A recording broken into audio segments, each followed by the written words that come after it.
पुन्हा ऐरणीवर येतोय आणि आपल्याच पक्षातील प्रमुख नेत्यांच्या सुरक्षा देखील या सरकारने काढून नाही. तुम्ही बघा, आम्ही कधी त्याच्याबद्दल हे केलेलं नाहीये. आम्ही असहाय्यतेने कधीच गेलेलो नाहीये. तुम्ही अगदी मातोश्रीवरची पण सुरक्षा बघता. संजय राऊतना सुद्धा एक सुद्धा आता संरक्षक नाहीये. अनिल परवांचं तुम्ही बघा, सगळीकडे. म्हणजे हे ज्यांना द्यायला पाहिजे, जे न्यायासाठी लोकशाहीसाठी लढतायत, त्यांचं संरक्षण काढून हे गुंडांना संरक्षण देत आहेत.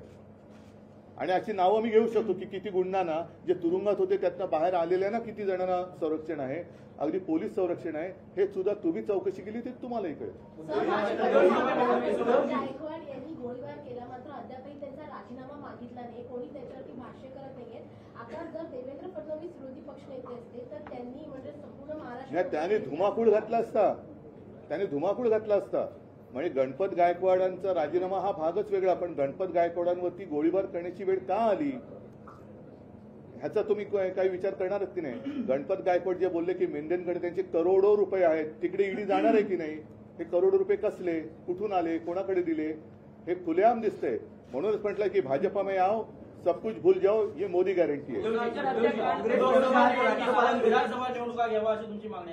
माझं मत आहे की पहिलं महाराष्ट्रामध्ये राष्ट्रपती राजवट लावा आणि ती राष्ट्रपती राजवट सुद्धा जर पुन्हा हेच त्यांचेच कार्यकर्ते जर राज्यपाल म्हणून बसणार असतील तर चंदीगडमध्ये जो प्रकार झाला की त्यांचाच कार्यकर्ता तिकडे निवडणूक अधिकारी म्हणून बसवला आणि अगदी उघड हे आपले सरन्यायाधीश बोलले की हा लोकशाहीचा मुर्दा पडलाय.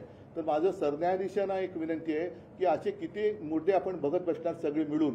त्याच्यापेक्षा तुम्ही एकदा जे कोणी मुर्दे फारस आहेत त्यांना फासावरती लटवा आणि लोकशाही वाचवा, देशाला वाचवा. लोकशाही मराठी ऐका, पहा, जागरूक रहा.